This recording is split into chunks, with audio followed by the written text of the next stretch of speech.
Nous avons l'immense et à la fois le simple privilège de recevoir ici à Annecy l'une des âmes les plus animées de ce siècle et du siècle dernier.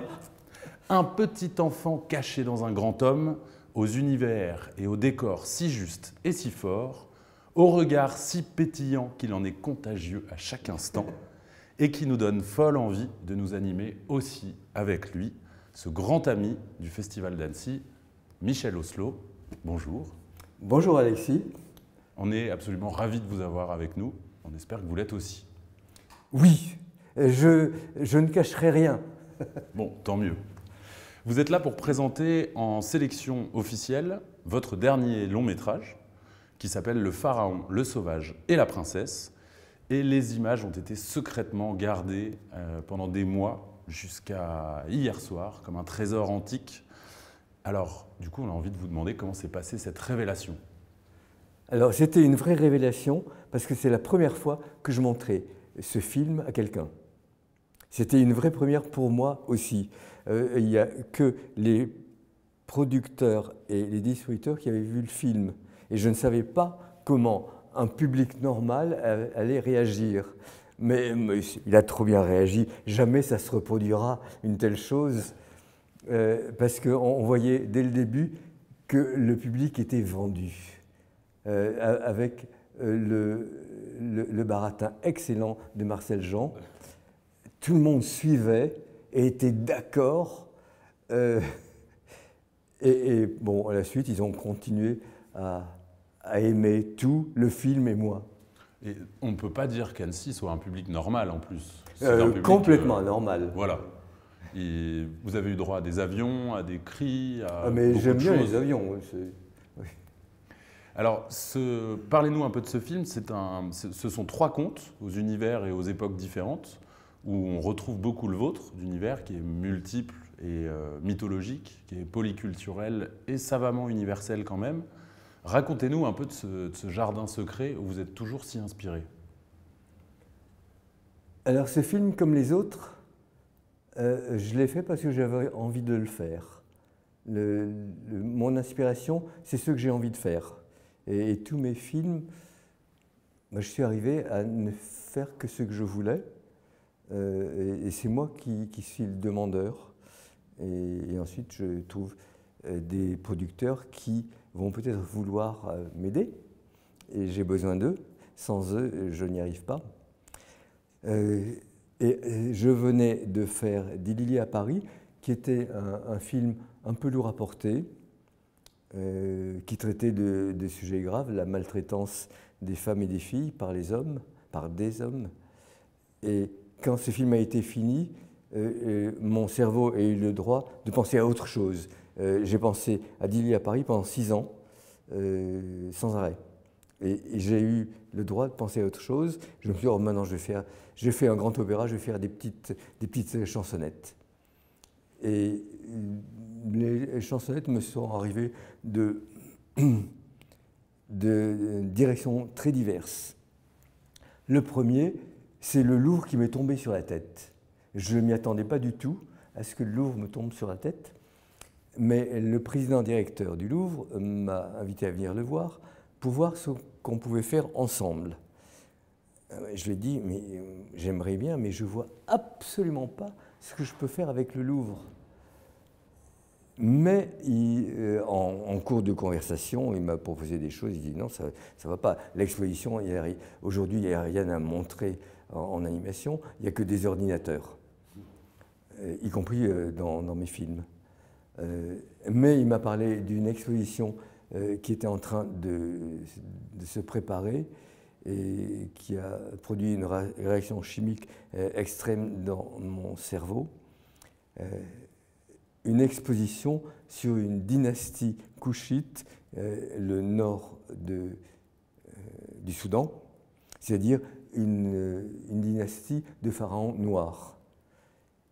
Et les pharaons, l'Égypte ancienne, c'est une passion qui a démarré en 6e, où j'ai découvert la civilisation égyptienne, la beauté égyptienne, la pureté égyptienne, la sensualité égyptienne avec très beau corps.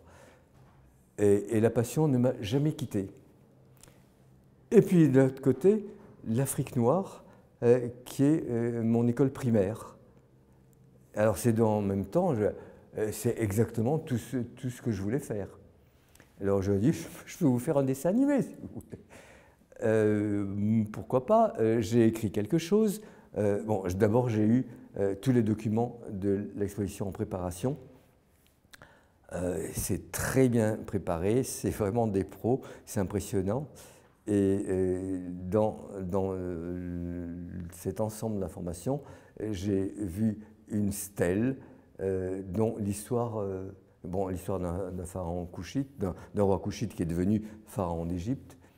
Et j'en ai fait une histoire qui me plaisait, relativement proche, mais pas tant que ça.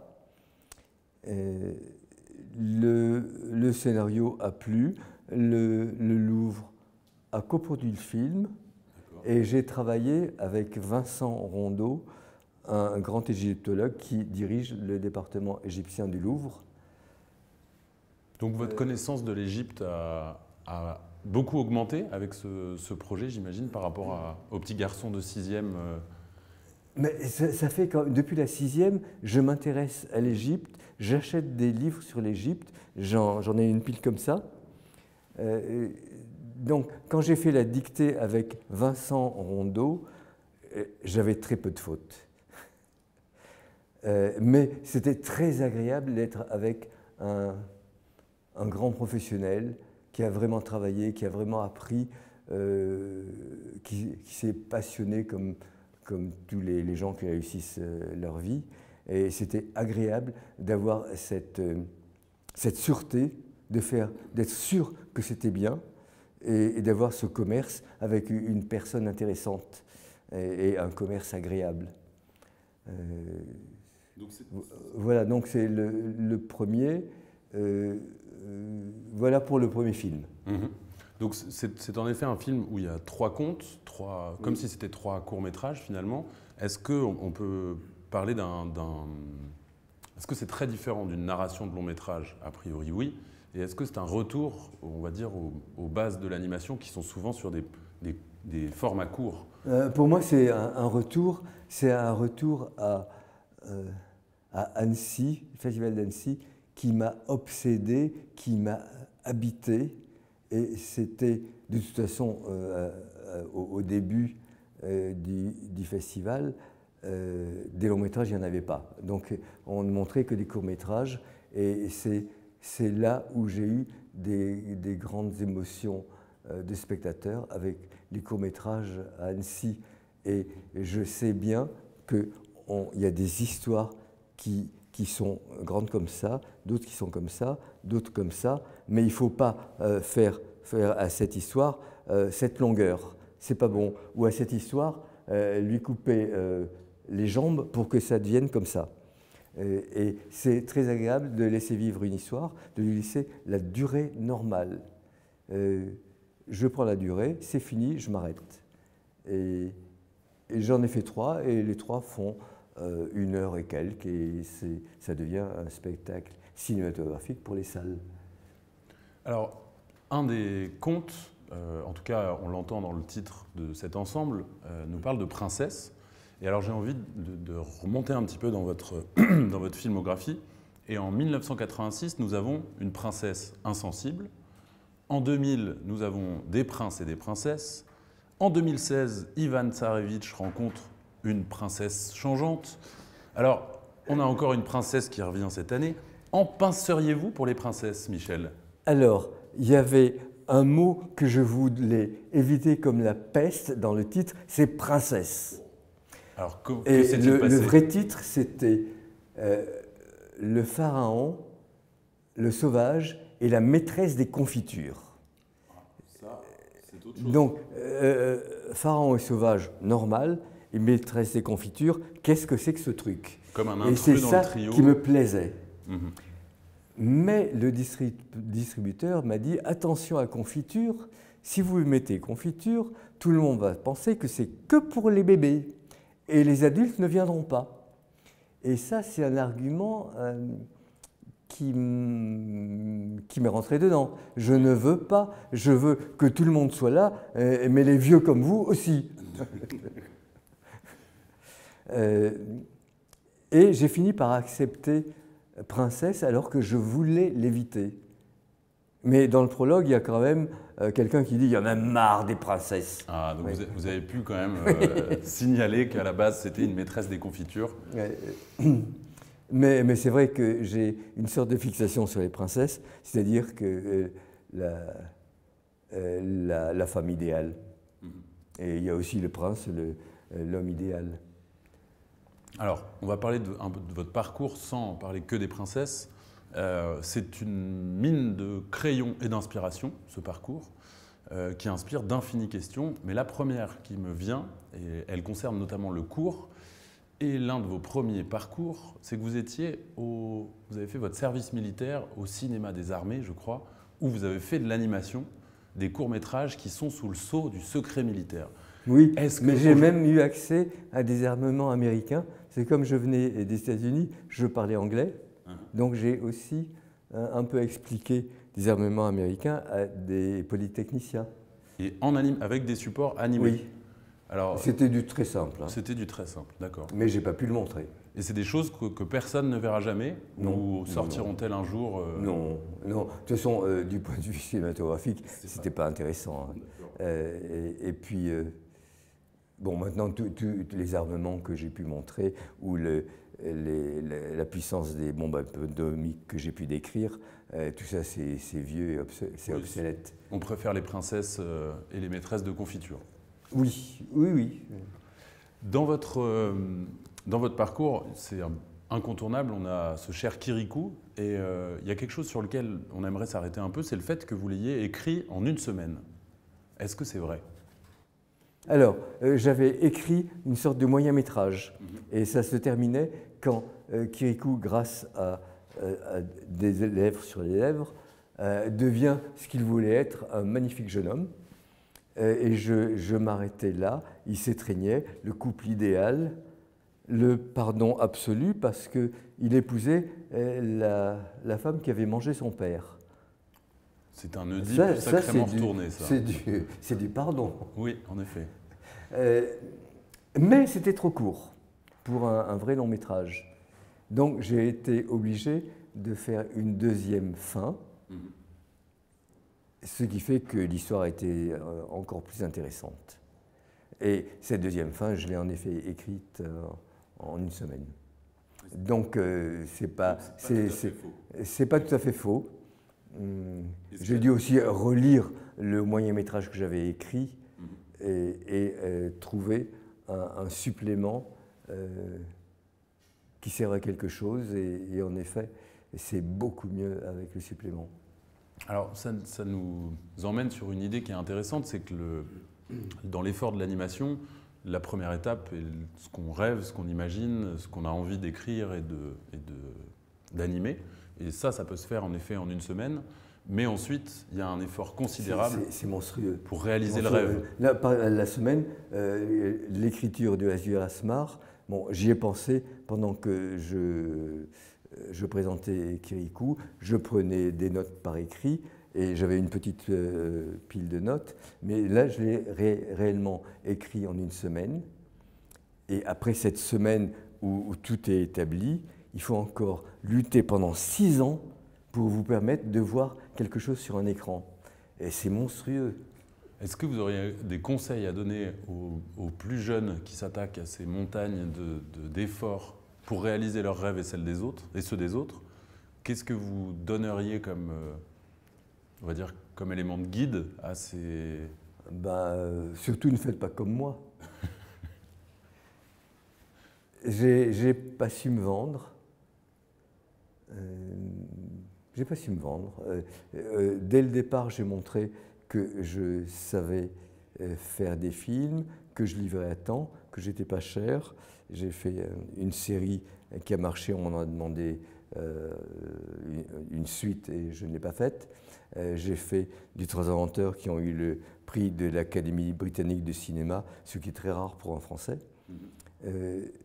J'ai écrit les histoires de Cinécie, les contes en silhouette, C'était à la disposition de tout le monde. J'ai envoyé ce projet auquel je croyais à toutes les télévisions d'Europe 2 fois sans qu'on me réponde. C'est ça le début. De ne pas avoir été un commercial, mais Oui. un Donc, animateur. il faut se débrouiller pour ne pas faire ça. Et je ne sais pas comment on fait, et comment on arrive à accrocher des producteurs ou des bailleurs de fonds. Mais seulement, mon histoire n'est pas celle d'aujourd'hui. Quand j'ai commencé et compris que je voulais faire des films d'animation, il n'y avait pas d'école. Et c'était du cinéma avec pellicule. C'était cher. Il fallait des instruments particuliers, des laboratoires. Aujourd'hui, avec un ordinateur et bon, un logiciel, un peu d'électricité, eh ben, on peut faire son film dans sa chambrette. Et tout a changé. Alors le conseil que je donnerais, faites des films. Même si vous n'avez pas tout à fait les bons outils, il n'y a aucune importance. Faites quelque chose. Faites quelque chose que vous puissiez montrer. Là, je n'avais pas d'argent pour faire la chose. Aujourd'hui, avec l'ordinateur, ou une prise de vue numérique, si on fait de l'animation sous ordinateur, sous caméra, il faut faire un film tout de suite. Voilà mon... Vous avez entendu faire des films tout de suite. Faites un film tout de suite. Et puis ensuite un deuxième et un troisième. Vous êtes un conseil à vous seul, puisque vous le dites vous-même, vous ne saviez pas vous vendre. Il y a des étapes que vous avez peut-être ratées, mais finalement, vous êtes encore là avec un parcours d'animation qui est fantastique. J'ai rétabli la situation. Bah, écoutez... après Kirikou, j'ai travaillé pour deux, quoi. Donc j'ai finalement fait les films que je voulais et j'en prépare d'autres. Bon, ça c'est une excellente nouvelle. Oui, merci. On va parler un petit peu d'Annecy, parce que c'est notre décor à tous et on sait que vous y avez beaucoup de souvenirs puisque vous y êtes venu depuis longtemps et très souvent. Alors c'est un peu un questionnaire un peu plus rapide pour évoquer Annecy, mais est-ce que vous pourriez nous raconter votre tout premier souvenir à Annecy, le premier qui vient là comme ça? Maintenant à Annecy, quand je veux aller d'un point à un autre, je dois m'arrêter de personne en personne qui m'arrête. Le premier, je n'ai parlé à personne et personne ne m'a parlé. Vous étiez tout seul? J'étais tout seul, inconnu, j'avais pas de film et c'est un peu effarant et les choses ont changé. Un petit peu, on dirait.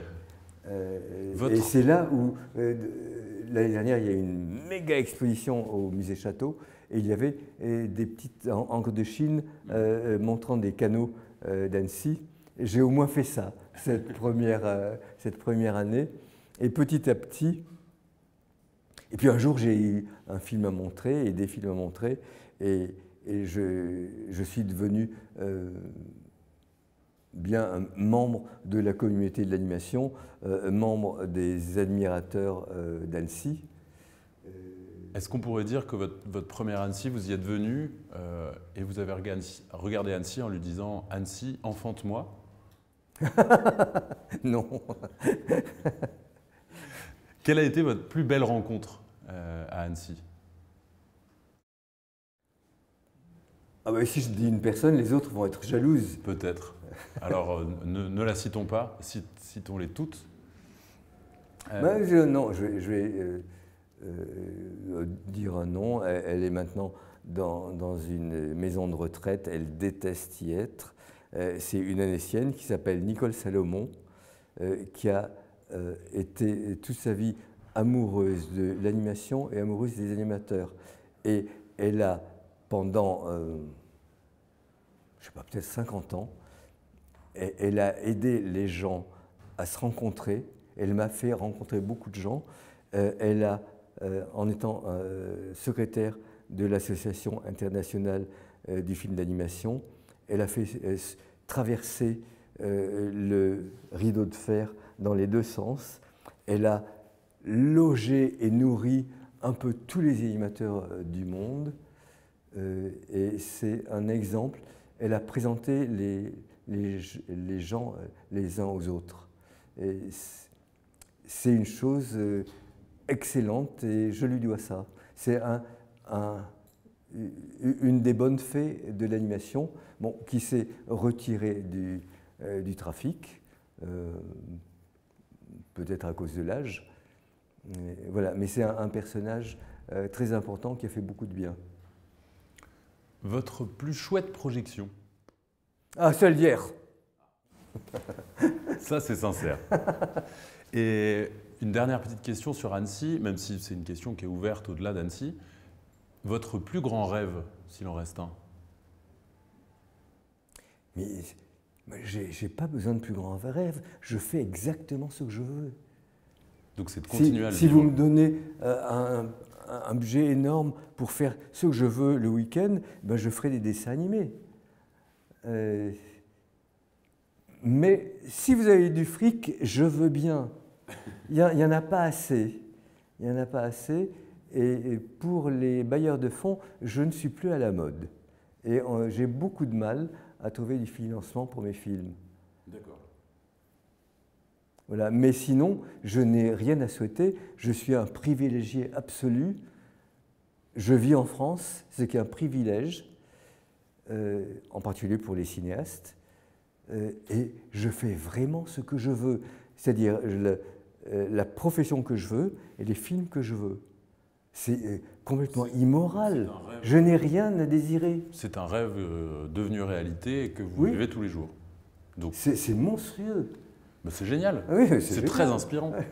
Et alors, parlons d'inspiration. Demain soir, nous allons diffuser Azur et Asmar en séance grand public sur le Paquet à Annecy.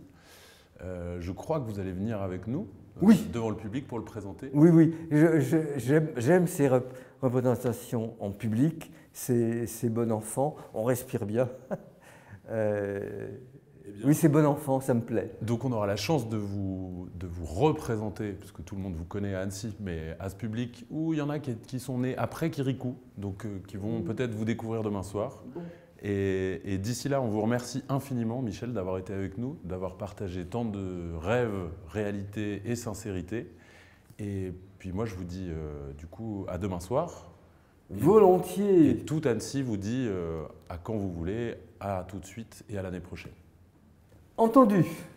Merci Michel.